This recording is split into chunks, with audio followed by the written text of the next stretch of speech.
ኑዛዜ አራት መንገዶች አሉት። ከነፍስ አባት ፊት ቆመህ አባቴ ይሄን አድርጋለሁ የምትለው ኑዛዜ ይባላል። ባላችሁበት አጥቢያ አቅራቢያ ነው መያዝ አባት የሚያዘው። አባትና ልጅ ተለያይቶ አይሆንም። ንስሐ ማለት የሰራውን ኃጢአት ተናዞ ጨርሶ ሁለተኛችን ኃጢአት ላለመስራት በራሱ ላይ ወስኖ ቀጥ ብሎ ቆሞ የሚኖርበት ሕይወት የንስሐ ሕይወት ይባላል። እንዲህ ነው እንወርደው። ትክክል ግንባራችን ትቢያ ነክቶ ጉልበታችን ትቢያ ነክቶ ለአንድ እግዚአብሔር ብቻ ጸሎት ስግደትን ይጠቀልላል። ሄላትዮ ጸሎት ማለት ምን ማለት ነው? ጸሎት ርዕሳችን ጸለየ፣ አመሰገነ፣ ለመነ፣ ዘመረ። ጸሎት ማለት ምስጋናና ልመና መልጃን ጠቅልሎ ይዛል። ጸሎት ማለት ከልዑል እግዚአብሔር አምላካችን ጋር የምንነጋገርበት አንደበታችን፣ መንገዳችን፣ ሕይወታችን ነው። ጸሎታችን አምላካችን የምንነጋገርበት ከአምላካችን የምንገናኝበት ጎዳናችን ነው። ታዲያ ሲጸለይ በንጹሕ ልቦና፣ በየዋህ ልቦና፣ በቀና ልቦና፣ በትሕት ልቦና ሆናችሁ ነው። ራሳችሁን እዩ። ጸሎት የምንጸልየው እንዴት ሆነን ነው እየጸለይን ያለ ነው? የእናቴ ልጅ አደራ በቅን ልቦና ስል ልቦናችሁን እዩ። ትሕትና አለው ልባችን፣ የዋህነቱ አለ። በቅን ልቦና፣ በየዋህ ልቦና፣ በትሑት ልቦና ሆነን የምናቀርበው መባችን ነው። ጸሎት እነዚህን ነገሮች ጠቅሎ ይዛል። ኑዛዜን፣ ንስሐን፣ ስግደትን፣ ጾምን ይዛል። እስቲ በመጀመሪያ ጸሎት ጠዋት ስንነሳ መጀመሪያ ምስጋና ነው የምናስቀድመው።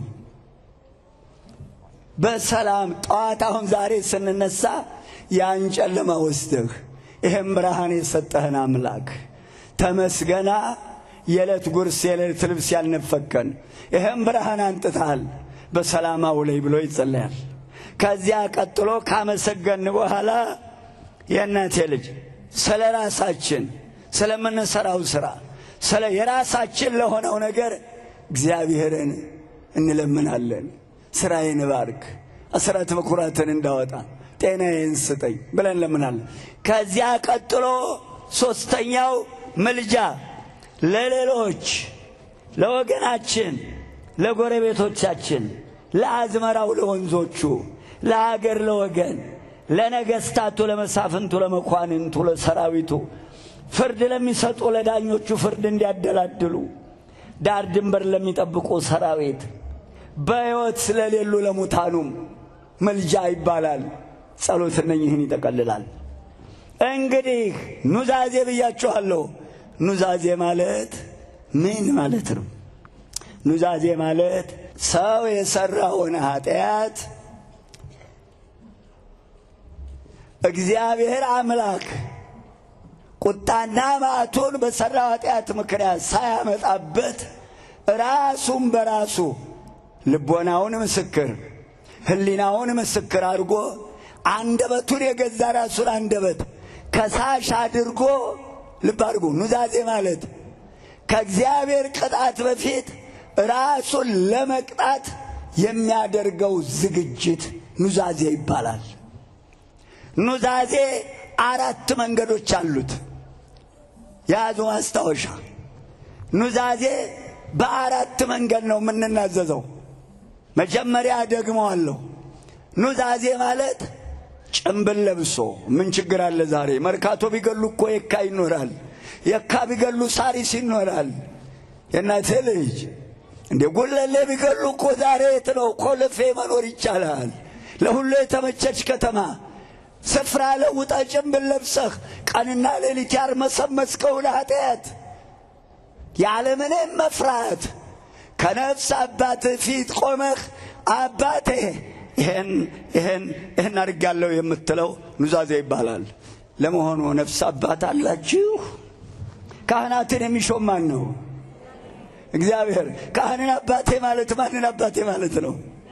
ብላኝላችሁ ነፍስ አባት የሌላችሁ አባት የሌላችሁ ያውም የእግዚአብሔር ሹም ያውም የእግዚአብሔር አገልጋይ ያውም የእግዚአብሔር ባለሟል አባት የሌላችሁ እግዚአብሔር ያጠናችሁ። ባላችሁበት አጥቢያ አቅራቢያ ነው መያዝ አባት የሚያዘው። አባትና ልጅ ተለያይቶ አይሆንም። በቅርባችሁ እዚያው ደብራችሁ አጠገባችሁ ባለው የእናንተ ልጅ ኑዛዜ በአራት መንገድ አንደኛው መንገድ እናገረዋለሁ። አንደኛ ከነፍስ አባት ጋር ገጽ በገጽ ቆሞ አባቴ አምቻለሁ፣ ሰክሬያለሁ፣ ዋሽቻለሁ፣ ይሄን አድርጌያለሁ።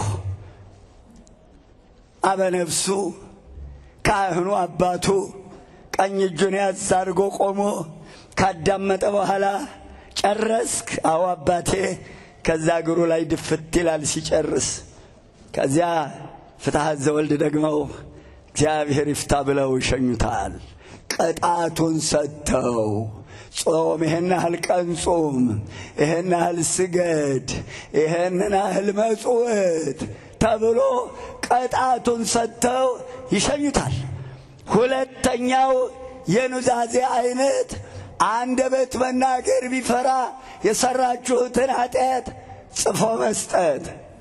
መድኃኔ ዓለም ከፍልሰታዋ ያድርሳችሁ። እሰይ። የእናቴ ልጅ አንዲት የታደለች ሴት የምትሰራውን ኃጢአት ዕለት በዕለት እየመዘገበች ታስቀምጣለች። መነሻዋ የማይሆን ኃጢአት አሰርቷት ሰይጣን ስትወጣ ስትገባ ህሊናዋን ያቆስላት ነበር የሰራችው ኃጢአት። ዛሬም የእናቴ ልጅ ስንት ሰዎች የሰራነው ኃጢአት የገዛ ህሊናችንን እያቆሰለን የምንኖር ሰዎች አለን። እንዳንናገረው ጉዳችን እንዳይታወቅ ከበርን እየመሰለን ይኸው እፍና አድርገን ይዘን የተቀመጠናለን። በኋላ ሄዳ ለአባታችን ለቅዱስ ባስልዮስ አባቴ አላስቀምጥ አላስወጣለኝ፣ ወድጄ የሠራሁት ኃጢአት አቆሰለኝ፣ እንዳልነግርህ አንደበቴ አፈረ፣ እንዴት ያናረገችዋል ትለኛለህ ብዬ ጽፌ መጥቻለሁ። ይህንንም አልሰጥህም ጉዴን እንዳታውቀው፣ እንዲሁ እንደጨበጥኳት ይፋቅልሽ በለኝ አለችው። የታደለ የተዋህዶ ልጅ እንዳልሽው ይሆንልሽ። በስመ አብ ወወልድ ወመንፈስ ቅዱስ እፍ አለው። አንድ ቀረች። አባቴ ሁሉም ተፍቆልኛል፣ አንድ ቀርታለች፣ ወደ ልግባ አለችው። ወደ ቅዱስ ኤፍሬም ሂጂ አላት። ሄደች። የአንድ ቀን መንገድ ቢሉ ስትመጣ ስትሄድ 2 ቀን ይርባታል፣ ይጠማታል፣ ሰውነቷ ያልበዋል። የእናቴ ልጅ ያው ልብ አድርጉ። አባቶቻችን በፈሊጥ ንስሐ ሲዘጡ ፈሊጠኞች ናቸው። ልብ አድርጉ። መሄድ መምጣቷ እኮ ቀኖና ነው። ስትመጣ ስትሄድ እንዲህ ያለ ገዳም ጣቃ ጭነህ ሽምብራ ቋጥረህ ዘቢብም ጧፎን ሰንዴውን የሚገባውን አልባሳቱን ይዘህ መጽሐፍት ገዝተህ ሂድ ይላሉ አባቶቻችን። ከዚያ እህቴ ስትሄጂ በሕይወት አታገኘውም፣ ሞቶ ነው የምታገኘው። ሳትጠራጠሪ አስከሬኑ ላይ ጣይ አላት። ካህናት ስልጣናቸው ከሞት በኋላ ምን ሥራ ይሠራል? ሥጋ ሞተ እንጂ ሕይወታቸው አትሞትም። አየ ጌታዬ ስጦታ ዘላለማዊ እኮ ነው የካህናት ሹመት። ይብላኝላቸው ሳይገባቸው ለተሾሙ፣ ሳይገባቸው ሻሹን ለጠመጠሙ፣ ሳይገባቸው ቆቡ ቂጥ ላደረጉ። ቆብ አይፈራ ሰይጣን፣ ሻሽ አይፈራ። አያድርስ መድኃኔ ዓለም ክርስቶስ። ልቡ ካልተመቻቸ፣ ልቡ ካልቀሰሰ ከላይ ቢጠመጠም አይሆንም። ልቡ ካልመሰኮሰ አይሆንም። ንስጥሮስ እኮ የእናቴ ልጅ ጳጳስ ነው፣ መነኩሴ እኮ ነው። አልታደል ብሎ ልቡ ለሰይጣን ስለተመቻቸ ጉብ አለበት። መላሱ ተጎልጉሎ ሙቷል። እዛ ውስጥ አልገባም። አሁን የእናቴ ልጅ አባቶቻችን ክህነታቸው ከሞት በኋላ አይሻርም። ሞቶ ታገኘዋለሽ። አስከሬኑ ላይ ጣዩ አላት። ጣለች። ብድግ ብታረገው የለም። ክብር ለአምላካችን ይግባው። እነኚህን ካህናት እግዚአብሔር የሾማቸውን ድንግልናቸውን ባጸኑ በንጹሐን ጳጳሳት የተሾሙ ካህናትን አባቴ ማለት ይገባል። አባታችሁ አድርጉ። ሁለተኛው የኑዛዜ አይነት ጽፎ መስጠት። ሶስተኛው ለሚወዱት ባልንጀራ ወይስ ባለጋራ? የእናቴ ልጅ ጓደኛ ወይስ ጉደኛ? ስምንተኛው ሺህ ለመሆኑ ምስጢር የሚነግሩት ባልንጀራ አለ ዛሬ? ያዕቆብ መልእክት ምዕራፍ 5 ለምትወደው ባልንጀራህ ንገረው። ወንድሜ፣ ጓዴ፣ ጉዴ ብዙ ነው። ነፍስ አባቴ ፊት መቅረብ ፈራው። ስሜን እንዳትነግራቸው። ይኸውልህ የሠራሁት ኃጢአት 1 2 3 ይሄ ነው። ከቻለ ጽፎ ሰጥቶ ባይጽፍም ማህይብ ከሆነ አስጠንቶ ስሜን እንዳትነግራቸው ልጆ ነው በላቸው።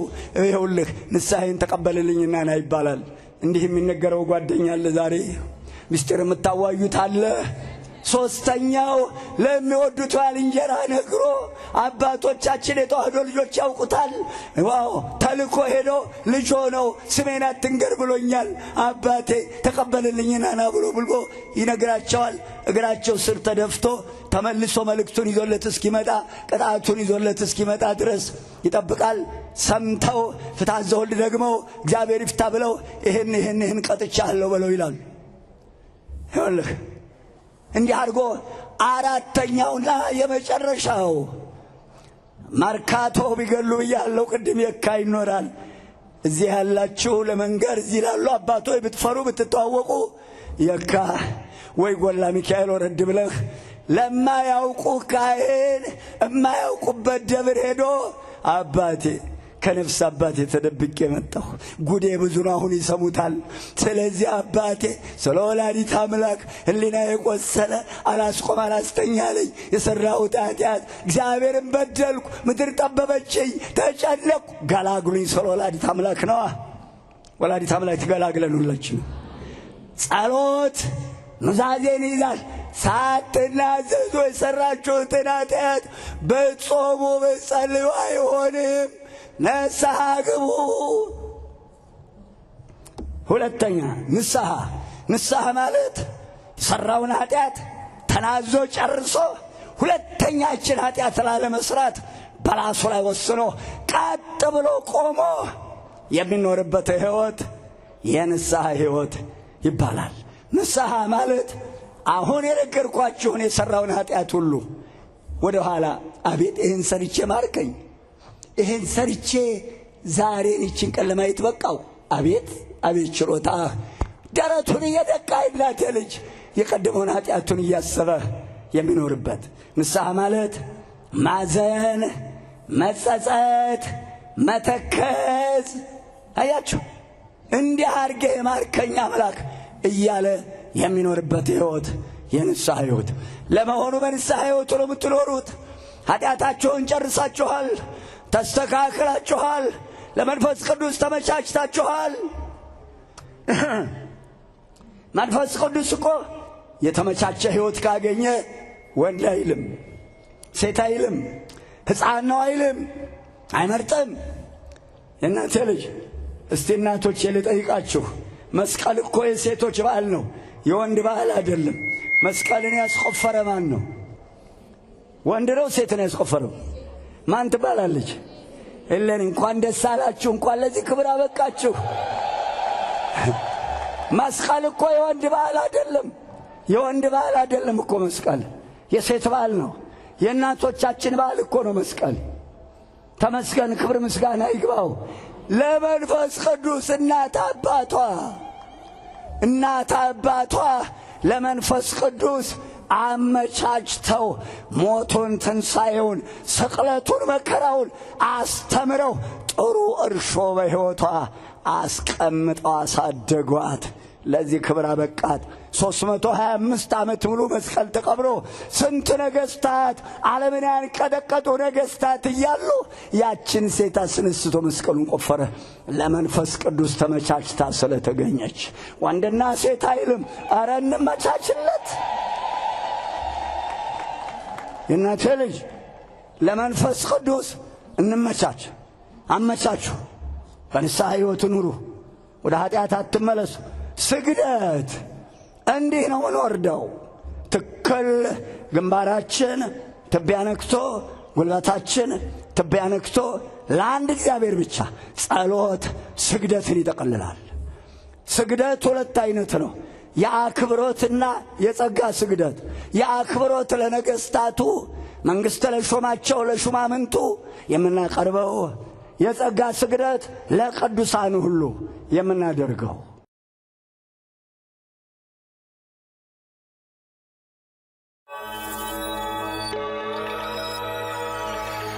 ሄላትዮ